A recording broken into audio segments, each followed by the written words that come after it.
علیکم ورحمۃ اللہ وبرکاتہ۔ الحمدللہ رب العالمین والصلاة والسلام علی سید المرسلین وصحبہ اجمعین۔ باب العلم انواریہ ایجوکیشنل سوسائٹی و جامعہ انواریہ کے زیر اہتمام علامہ غلام رسول سعیدی صاحب کی لکھی ہوئی معرکۃ الآراء تصنیف تبیان القرآن کا قسط وار درس بیاد شیخ الاسلام مخدوم جہانیہ جہاں گشت حضرت سید جلال الدین بخاری رحمۃ اللہ علیہ جاری و ساری ہے۔ آج ہم تبیان القرآن جلد نمبر 1 صفحہ نمبر 333 سے سورہ بقرہ آیت نمبر 30 کی تفسیر شروع کریں گے۔ تو چلیے درس کا آغاز کرتے ہیں۔ بسم اللہ الرحمن الرحیم۔ اللہ تعالیٰ کا ارشاد ہے، اور یاد کیجئے جب آپ کے رب نے فرشتوں سے فرمایا میں زمین میں ایک خلیفہ نائب بنانے والا ہوں۔ سورہ بقرہ آیت نمبر 30۔ ملائکہ کی حقیقت، ان کی خصوصیت اور ان کے فرائض منصبی کا بیان۔ علامہ بیضاوی لکھتے ہیں، ملائکہ کا لفظ ملاکن کی جمع ہے۔ یہ الوکتن سے بنا ہے، جس کا معنی رسالت، پیغام پہنچانا ہے، کیونکہ ملائکہ اللہ تعالیٰ اور لوگوں کے درمیان واسطہ ہے۔ ان میں سے بعض حقیقتاً رسول ہیں، مثلاً جو فرشتے خود ان کے لیے رسول ہیں۔ ان کی حقیقت میں عقلاء کا اختلاف ہے، اور اس پر سب کا اتفاق ہے کہ یہ جوہر ہیں جو قائم بذات ہی ہے۔ اکثر مسلمانوں کا یہ نظریہ ہے کہ یہ اجسام لطیفہ ہیں جو مختلف شکلوں میں متشکل ہونے پر قادر ہیں، کیونکہ انبیاء کرام ان کو اسی طرح دیکھتے تھے۔ ان کی دو قسمیں ہیں، ایک وہ ہے جو ہر وقت اللہ تعالیٰ کی معرفت میں مستغرق رہتے ہیں، جیسا کہ قرآن مجید میں ہے، یسبحون اللیل والنہار لا یفترون، سورہ انبیاء آیت نمبر 20۔ وہ رات اور دن اس کی تسبیح کرتے ہیں اور تھکتے نہیں ہیں۔ ان فرشتوں کو علیین اور ملائکہ مقربین کہا جاتا ہے۔ علیین اور ملائکہ مقربین کہا جاتا ہے۔ اور دوسری قسم وہ ہے جو آسمانوں اور زمینوں میں اللہ تعالیٰ کے تکوینی نظام کی تدبیر کرتے ہیں، اور اس میں اللہ تعالیٰ کے حکم کی سر منہ مخالفت یا نافرمانی نہیں کرتے۔ قرآن مجید میں ہے، لا یعصون اللہ ما امرہم ویفعلون ما یؤمرون، سورہ تحریم آیت نمبر 6۔ وہ اللہ کے کسی حکم کی نافرمانی نہیں کرتے، اور وہی کرتے ہیں جس کا انہیں حکم دیا جاتا ہے۔ ان فرشتوں کو المدبرات و امرہ کہا جاتا ہے۔ ان میں سے بعض فرشتے آسمانوں کے تکوینی نظام کی تدبیر کرتے ہیں، یعنی مدبرات و امرہ، اور بعض زمین کے تکوینی نظام کی تدبیر کرتے ہیں۔ انوار التنزیل درسی کتاب ہے، صفحہ نمبر 59 یعنی 59۔ محمد رشید رضا لکھتے ہیں، سلف صالحین نے فرشتوں کے متعلق یہ کہا ہے کہ فرشتے اللہ تعالیٰ کی مخلوق ہیں۔ اللہ تعالیٰ نے ان کے وجود کی اور ان کے بعض کاموں کی خبر دی ہے، جس پر ہمیں ایمان لانا واجب ہے، اور یہ ایمان لانا ان کی حقیقت کے جاننے پر موقوف نہیں ہے، اس لیے ہم ان کی حقیقت کا علم اللہ کے حوالے کرتے ہیں۔ جب شریعت میں یہ وارد ہے کہ فرشتوں کے پر ہیں تو ہم اس پر ایمان لاتے ہیں، لیکن ہم یہ کہتے ہیں کہ ہمیں ان پروں کی کیفیت کا علم نہیں ہے۔ اور جب شریعت میں یہ وارد ہے کہ فرشتے سمندروں اور سبزہ زاروں پر مقرر کیے گئے ہیں، تو ہم اس سے یہ استدلال کرتے ہیں کہ اس کائنات میں اس عالم محسوس سے زیادہ لطیف ایک اور عالم ہے، اور اس عالم میں فرشتے اپنے فرائض انجام دے رہے ہیں، اور عقل کے نزدیک یہ جائز ہے، اور وحی اس کی تصدیق کرتی ہے۔ المنار جلد نمبر 1 صفحہ نمبر 254۔ فرشتے جو محیر العقول کارنامے انجام دیتے ہیں اور ایک سیکنڈ کے 1000ویں حصے میں آسمان سے زمین پر پہنچ جاتے ہیں، اور آسمانوں کی خبریں زمین تک پہنچاتے ہیں، سائنس کی ترقی اور کمپیوٹر کے اس دور میں اس کا سمجھنا آسان ہو گیا۔ جب خلائی سیاروں اور برقی لہروں کے ذریعہ ایک بر اعظم سے دوسرے بعید بر اعظم تک ایک آن میں آواز اور تصویر پہنچ سکتی ہے، جب خلائی سیاروں اور برقی لہروں کے ذریعہ ایک بر اعظم سے دوسرے بعید بر اعظم تک ایک آن میں آواز اور تصویر پہنچ سکتی ہے، اور چاند سے زمین پر ٹیلی فون سے گفتگو ہو سکتی ہے، تو فرشتوں کے تصرفات اور نظام عالم میں ان کی تدبیروں کا واقع ہونا اب بعید از فہم نہیں رہا۔ علامہ آلوسی لکھتے ہیں، کبھی فرشتے ایسے بدنوں میں ظاہر ہوتے ہیں جن کو ہر خاص اور عام دیکھ لیتا ہے، درحالے کہ وہ اپنی اصلی صورت پر بھی قائم رہتے ہیں۔ حتیٰ کہ کہا گیا ہے کہ جب حضرت جبرائیل علیہ السلام حضرت دحیہ کلبی رضی اللہ تعالیٰ عنہ کی صورت میں نبی کریم صلی اللہ تعالیٰ علیہ وسلم کی بارگاہ میں حاضر ہوتے تھے تو اسی وقت سدرۃ المنتہا میں بھی موجود ہوتے تھے، اور کامل ولی اللہ بھی اسی طرح بیک وقت کئی جگہ موجود ہوتا ہے، اور ہر چند کی یہ چیز بظاہر عقل سے بعید ہے، لیکن میرا ایمان اس پر ہے۔ روح المعانی جلد نمبر 1 صفحہ نمبر 219۔ حسب ذیل آیات میں فرشتوں کی بعض خصوصیات اور افعال کو بیان کیا گیا ہے۔ اللہ یستفی من الملائکۃ رسلا ومن الناس، سورہ حج آیت نمبر 75۔ اللہ ہی فرشتوں اور انسانوں میں سے رسولوں کو چن لیتا ہے۔ والنازعات غرقا والناشطات نشطا والسابحات سبحا فالسابقات سبقا فالمدبرات امرا، سورہ نازعات آیت نمبر 1 سے 5۔ ان فرشتوں کی قسم جو نہایت سختی سے کافر کی جان کھینچتے ہیں، اور جو بہت نرمی سے مومن کی جان کی گرہ کھولتے ہیں، اور جو زمین و آسمان میں سرعت سے تیرتے پھرتے ہیں، اور جو احکام الہیہ کی اطاعت میں پوری قوت سے آگے بڑھتے ہیں، اور جو امور تکوینیہ اور نظام عالم کی تدبیر کرتے ہیں۔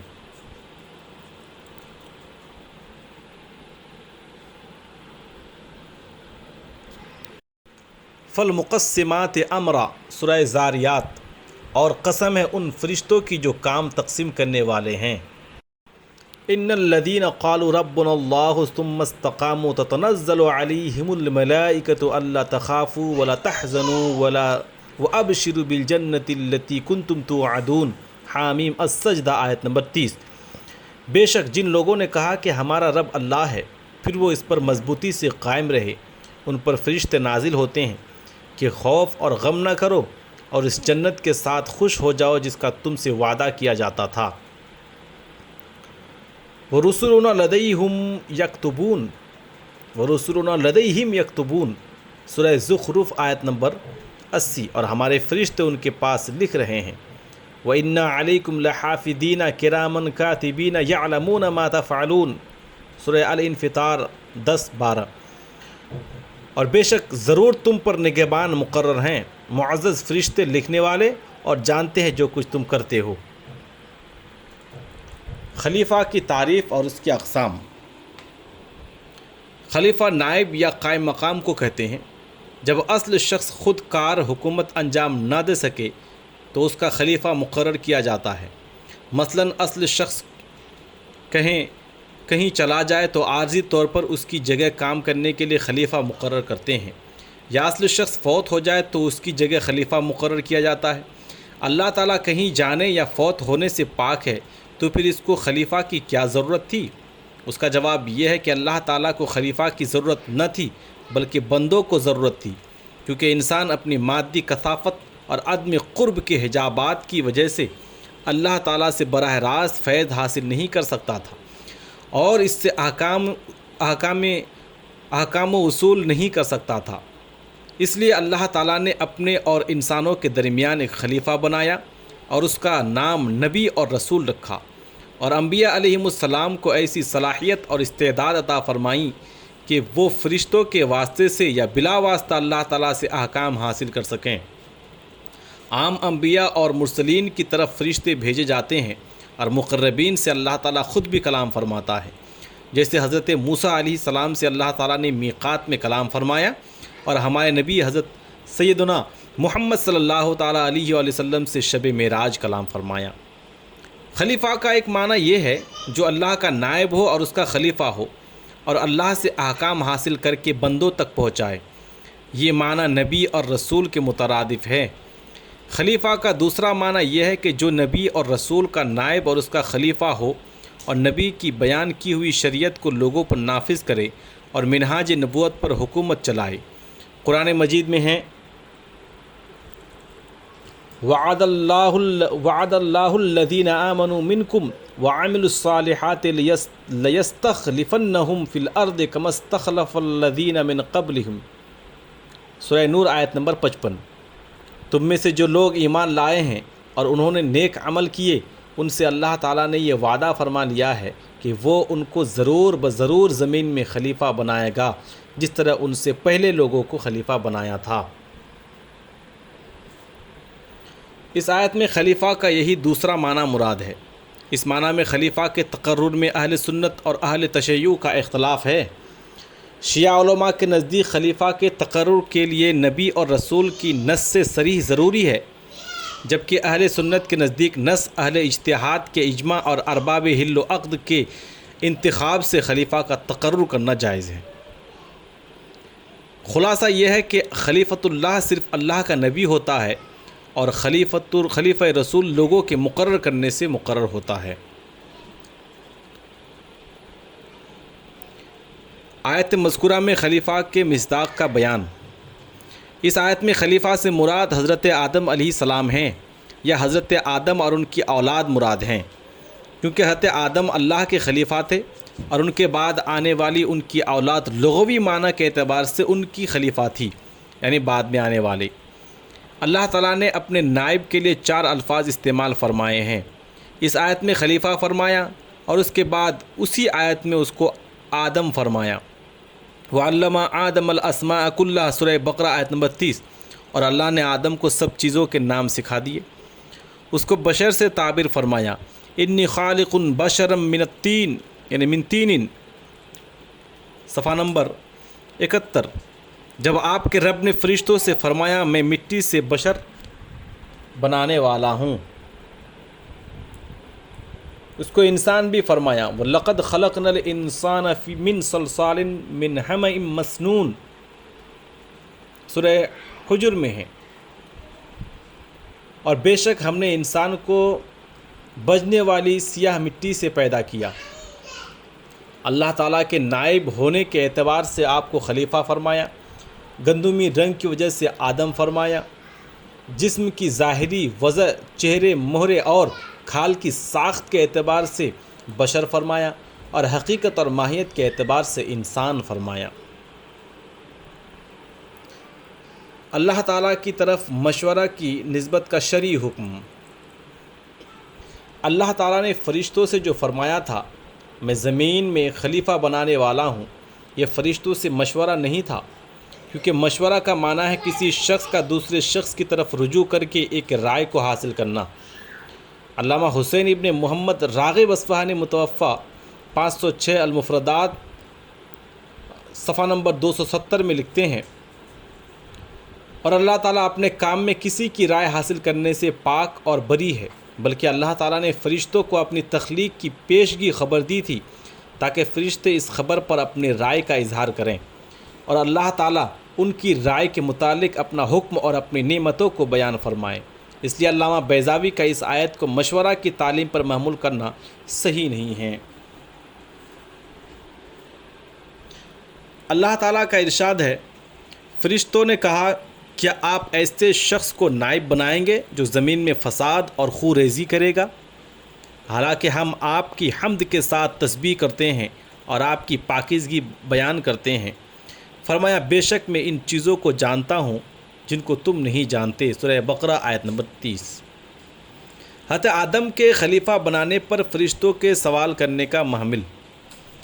اگر حضرت آدم کے متعلق فرشتوں نے یہ کہا تھا کہ وہ فساد اور خون ریزی کریں گے، تو اس کی تعویل یہ ہے کہ چونکہ حضرت آدم اپنی اولاد کی اصل اور منشا ہے اور اولاد آدم میں سے بعض لوگ فتنہ، فساد اور خون ریزی کریں گے، اس لیے فرشتوں نے ان کی طرف ان کاموں کا اسناد کر دیا۔ اور اگر فرشتوں نے حضرت آدم کی اولاد کے متعلق یہ کہا تھا تو پھر تو کسی تعویل کی ضرورت نہیں، کیونکہ حضرت آدم کی اولاد میں سے بعض فساق نے بہرحال یہ کام کیے۔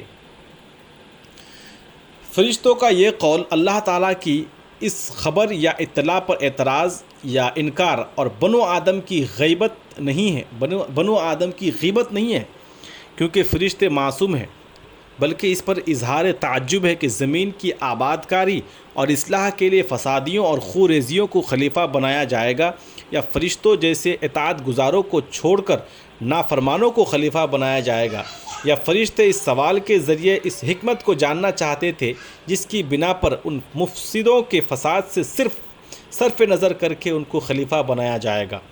جیسے استاذ کی تقریر پر متعلم کو کوئی شبہ پیدا ہو تو وہ اس شبہ کے ازالہ کے لیے استاد سے سوال کرتا ہے، اس لیے فرشتوں کا یہ سوال اللہ تعالیٰ کے ارشاد پر انکار ہے، نہ بنو آدم کی غیبت اور عیب جوئی ہے۔ فرشتوں کے متعلق اللہ تعالیٰ فرماتا ہے، بل عباد مکرمون لا یسبقون بالقول وهم بامرہ یعملون، سورہ انبیاء آیت نمبر 26-27۔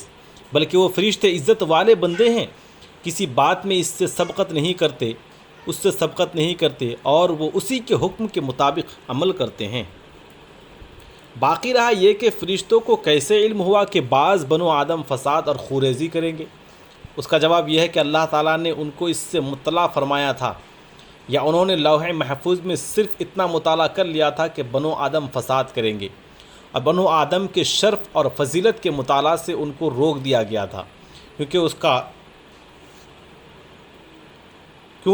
اس کا بھی مطالعہ کر لیتے تو پھر ان کو کوئی شبہ نہ رہتا، یا ان کی عقول میں یہ مرتکز تھا کہ معصوم ہونا صرف ان کا خاصہ ہے، اس لیے انہوں نے یہ نتیجہ نکالا کہ ان کے سوا باقی مخلوق گناہ کرے گی، یا اس لیے کہ اس سے پہلے زمین پر جن فساد کر چکے تھے تو انہوں نے انسان کو بھی جنوں پر قیاس کیا۔ حضرت آدم کو خلیفہ بنانے کی وجہ اور فرشتوں کے شبہ کا ازالہ۔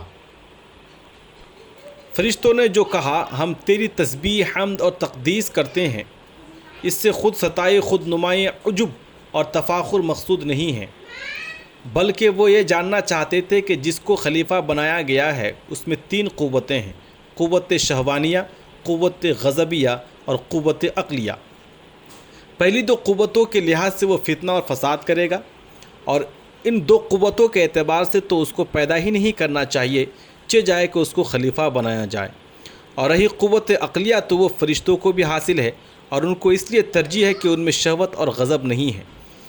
جو فتنہ اور فساد کی موجب ہو تو پھر راجح کو چھوڑ کر مرجوح کو خلیفہ بنانے کی کیا حکمت ہے؟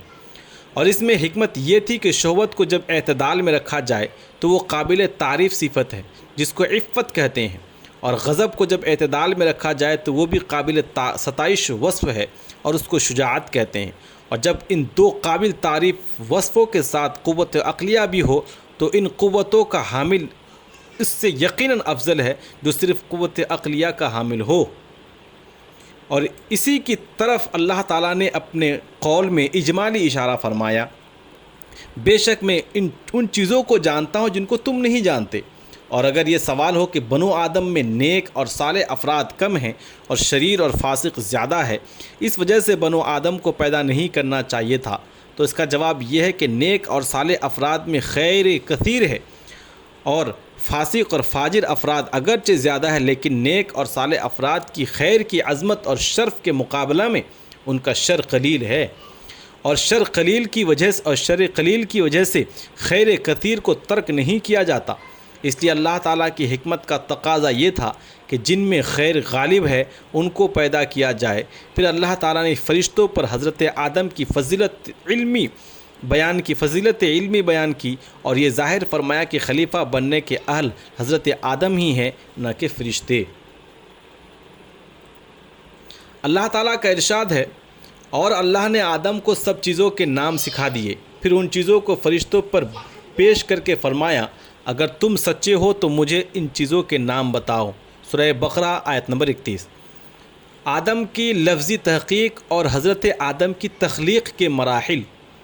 محی الدین درویش لکھتے ہیں، آدم اسم علم ہے اور عجمی ہے، جیسے آدر، عابر اور آذر ہے، اور یہ علمیت اور عجمہ کی وجہ سے غیر منصرف ہے، اور جن لوگوں نے یہ کہا کہ یہ ادمتن گندم گوں رنگ سے مشتق ہے یا ادیم الارض زمین کی سطح سے مشتق ہے، ان کا قول صحیح نہیں ہے، کیونکہ اشتقاق عربی زبان کا خاصہ ہے۔ عجمی لفظ کا مادہ اشتقاق عربی الفاظ کیسے ہو سکتے ہیں؟ اعراب القرآن و بیانہ جلد نمبر 1 صفحہ نمبر 80۔ حافظ جلال الدین سیوطی لکھتے ہیں، امام فریابی، امام ابن اسد، امام ابن جریر، امام ابن ابی حاتم، امام حاکم اور امام بیہقی نے حضرت ابن عباس رضی اللہ تعالیٰ عنہما سے روایت کیا ہے کہ حضرت آدم کو آدم اس لیے کہا گیا ہے کہ ان کو ادیم ارض زمین کی سطح سے بنایا گیا ہے، سرخ، سفید اور سیاہ مٹی سے۔ اسی طرح لوگوں کے رنگ مختلف ہیں، سرخ، سفید اور سیاہ، پاک اور نجس۔ الدر المنثور جلد نمبر 1 صفحہ نمبر 49۔ امام عبد بن حمید نے حضرت ابن عباس رضی اللہ تعالیٰ عنہما سے روایت کیا ہے کہ اللہ تعالیٰ نے حضرت آدم کو ادیم ارض سے پیدا کیا، سرخ، سفید اور سیاہ مٹی سے۔ الدر المنثور جلد نمبر 1 صفحہ نمبر 49۔ امام ابن اسد، امام ابو یعلا، امام ابن مردیہ اور امام بیہقی نے حضرت ابو ہریرہ رضی اللہ تعالیٰ عنہ سے روایت کیا ہے کہ رسول اللہ صلی اللہ تعالیٰ علیہ وآلہ وسلم نے فرمایا، اللہ تعالیٰ نے آدم کو مٹی سے پیدا کیا، پھر اس کو کیچڑ گیلی مٹی کر دیا، پھر اس کو چھوڑ دیا حتیٰ کہ سیاہ گارا ہو گئی، پھر اللہ تعالیٰ نے اس سے آدم کا پتلا بنایا اور ان کی صورت بنائی، پھر اس کو چھوڑ دیا حتیٰ کہ وہ خشک ہو کر بجنے والی مٹی کی طرح ہو گیا۔ ابلیس اس پتلے کے پاس گزر کر کہتا تھا کہ یہ کسی امر عظیم کے لیے بنایا گیا ہے۔ پھر اللہ تعالیٰ نے اس پتلے میں اپنی پسندیدہ روح پھونک دی اور اس روح کا اثر سب سے پہلے ان کی آنکھوں اور نتنوں میں ظاہر ہوا، ان کو چھینک آئی اور اللہ تعالیٰ نے ان کو الحمدللہ کہنے کا القاء کیا۔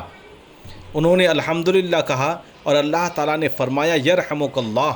پھر اللہ تعالیٰ نے فرمایا اے آدم، اس جماعت کے پاس جاؤ اور ان سے بات کرو، دیکھو یہ کیا کہتے ہیں۔ حضرت آدم ان فرشتوں کے پاس گئے اور کہا السلام علیکم۔ انہوں نے کہا وعلیکم السلام ورحمۃ اللہ۔ پھر حضرت آدم علیہ السلام اللہ کے پاس گئے اور اللہ تعالیٰ نے فرمایا انہوں نے کیا کہا، حالانکہ اللہ تعالیٰ کو خوب علم ہے۔ حضرت آدم نے کہا اے رب، میں نے ان کو سلام کیا۔ انہوں نے کہا وعلیکم السلام ورحمۃ اللہ۔ اللہ تعالیٰ نے فرمایا اے آدم، یہ تمہارا اور تمہاری اولاد کے سلام کرنے کا طریقہ ہے۔ الدر المنثور جلد نمبر 1 صفحہ نمبر 48۔ امام احمد، امام بخاری اور امام مسلم حضرت ابو ہریرہ رضی اللہ تعالیٰ عنہ سے روایت کرتے ہیں کہ نبی صلی اللہ تعالیٰ علیہ وآلہ وسلم نے فرمایا، اللہ تعالیٰ نے جب آدم کو پیدا کیا تو ان کا طول 60 ذرا 30 انگریزی گز تھا، اور فرمایا جاؤ فرشتوں کی اس جماعت کو سلام کرو اور سنو وہ کیا جواب دیتے ہیں، اور یہی تمہارا اور تمہاری اولاد کا سلام ہوگا۔ حضرت آدم نے جا کر کہا السلام علیکم۔ فرشتوں نے کہا السلام علیکہ ورحمۃ اللہ۔ انہوں نے رحمت اللہ کا لفظ زیادہ کہا۔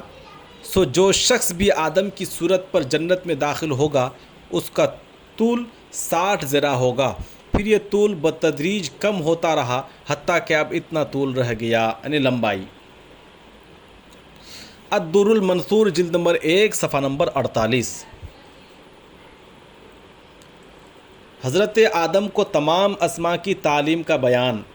اگر یہ سوال کیا جائے کہ حضرت آدم نے ان چیزوں کے نام اللہ تعالیٰ کی تعلیم دینے کی وجہ سے بتائے، اگر فرشتوں کو ان چیزوں کے نام بتائے جاتے تو وہ بھی ان چیزوں کے نام بتا دیتے۔ اس کا جواب یہ ہے کہ اللہ تعالیٰ نے حضرت آدم کا خمیر مختلف اجزاء اور متضاد قوتوں کو ملا کر بنایا تھا، اس وجہ سے وہ معقولات، محسوسات، متخیلات اور موہومات کے ادراک کی صلاحیت رکھتے تھے، اور فرشتوں میں یہ صلاحیت نہیں تھی۔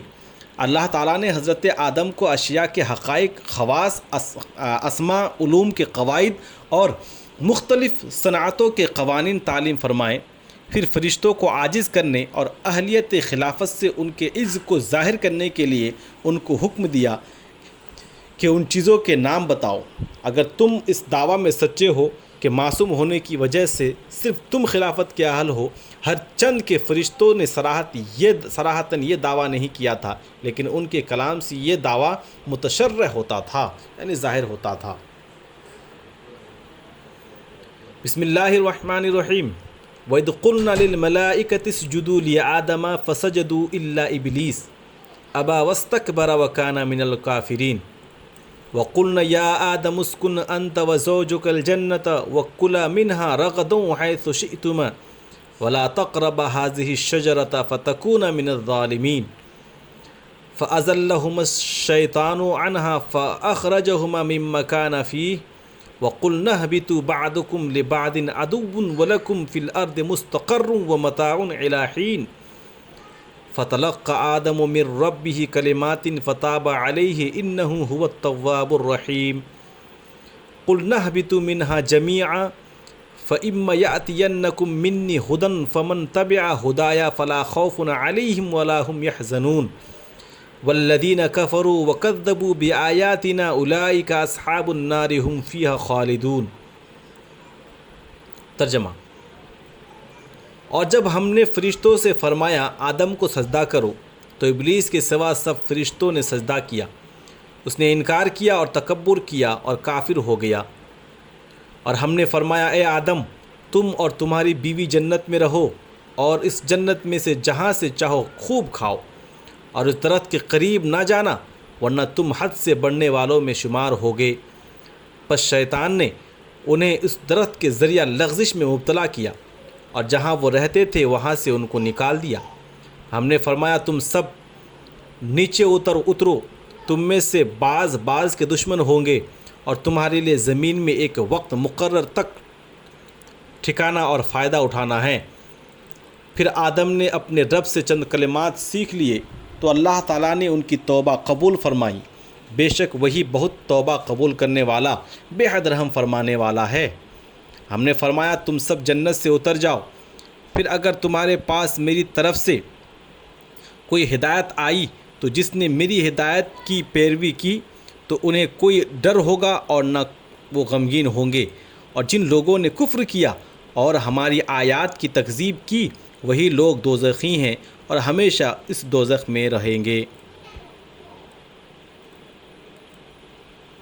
اللہ تعالیٰ کا ارشاد ہے اور جب ہم نے فرشتوں سے فرمایا آدم کو سجدہ کرو، سورہ بقرہ آیت نمبر 34۔ حضرت آدم کو فرشتوں کے سجدہ کرنے کی وجہ، حضرت آدم کی جب فرشتوں پر فضیلت علمی ظاہر ہو گئی تو اللہ تعالیٰ نے فرشتوں سے حضرت آدم کی فضیلت علمی کا اعتراف کرانے کے لیے انہیں سجدہ کرنے کا حکم دیا۔ ایک اور آیت سے یہ معلوم ہوتا ہے کہ اللہ تعالیٰ نے حضرت آدم کا جسم بناتے ہی فرشتوں کو سجدہ کرنے کا حکم دیا تھا۔ فَإِذَا سَوَّيْتُهُ وَنَفَخْتُ فِيهِ مِن رُّوحِي فَقَعُوا لَهُ سَاجِدِينَ، سو جب میں اس کو پورا بنا چکوں اور اس میں اپنی پسندیدہ روح پھونک دوں تو تم اس کے لیے سجدہ کرتے ہوئے گر جانا۔ اس آیت کے اعتبار سے فرشتوں کا امتحان ہے اور حضرت آدم کی فضیلت کا اظہار اور فرشتوں کی اطاعت گزاری کا بیان ہے۔ سجدہ کا لغوی اور شرعی معنی، علامہ مجد الدین فیروز آبادی نے لکھا ہے کہ سجدہ کا معنی ہے سر نیچے کیا اور جھک گیا۔ قاموس جلد نمبر 1 صفحہ نمبر 579۔ علامہ راغب اصفہانی لکھتے ہیں سجدہ کا لغوی معنی ہے تذلل کے ساتھ جھکنا۔ سجدہ کو اللہ کی عبادت سے تعبیر کرتے ہیں۔ سجدہ کی دو قسمیں ہیں، ایک سجدہ اختیاری ہے اور دوسرا سجدہ تسخیر ہے۔ سجدہ اختیاری باعث ثواب ہے، قرآن مجید میں ہے فَاسْجُدُوا لِلَّهِ وَاعْبُدُوا، سورہ نجم آیت نمبر 62۔ سو اللہ کے لیے سجدہ کرو اور اس کی عبادت کرو، فَاسْجُدُوا لِلَّهِ وَاعْبُدُوا۔ اور سجدہ تسخیر انسان، حیوان اور نباتات سب ادا کرتے ہیں۔ المفردات صفحہ نمبر 223۔ وَلِلَّهِ يَسْجُدُ مَنْ فِي السَّمَاوَاتِ وَالْأَرْضِ طَوْعًا وَكَرْهًا، سورہ رعد آیت نمبر 15۔ اور جو آسمانوں اور زمین میں ہیں سب خوشی یا مجبوری سے اللہ ہی کو سجدہ کر رہے ہیں۔ سجدہ کے شرعی معنی کے متعلق علامہ بیضاوی لکھتے ہیں عبادت کی قصد سے پیشانی کو زمین پر رکھنا سجدہ ہے۔ انوار التنزیل صفحہ نمبر 62۔ پیشانی کو زمین پر رکھنا ہاتھوں کو اور گھٹنے یا پیروں میں سے کسی ایک کے زمین پر رکھنے پر موقوف ہے، اس لیے سجدہ کا رکن پیشانی، ہاتھوں اور گھٹنوں اور پیروں میں سے کسی ایک کو زمین پر رکھنا ہے، اور سنت کے مطابق سجدہ 7 اعضاء پر ہوتا ہے: چہرہ، دونوں گھٹنے، دونوں ہاتھ اور دونوں پیر۔ بعض علماء نے جو یہ لکھا ہے کہ پیروں کی انگلیاں اٹھ جائیں یا مڑ جائے تو سجدہ نہیں ہوتا، یہ صحیح نہیں ہے۔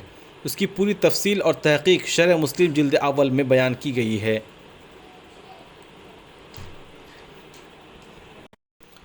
فرشتوں کو جس سجدہ کا حکم دیا گیا تھا اس سے یا تو شرعی سجدہ مراد ہے، اس صورت میں سجدہ اللہ تعالیٰ کو تھا اور حضرت آدم کو اس کی عزت افزائی کے لیے قبلہ بنایا گیا تھا، اور یا یہ لغوی سجدہ تھا یعنی سجدہ تعظیم، اور فرشتوں کو حضرت آدم کی تعظیم اور تحیت کے لیے تواضعاً جھک جانے کا حکم دیا گیا تھا۔ حضرت یوسف علیہ السلام کے بھائیوں نے حضرت یوسف علیہ السلام کی تواضعاً سجدہ کرنے کے تعظیم کی تھی۔ آج کا ہمارا یہ سبق صفحہ نمبر 333 سے شروع ہوا اور صفحہ نمبر 340 پر ختم ہوا۔ السلام علیکم ورحمۃ اللہ وبرکاتہ۔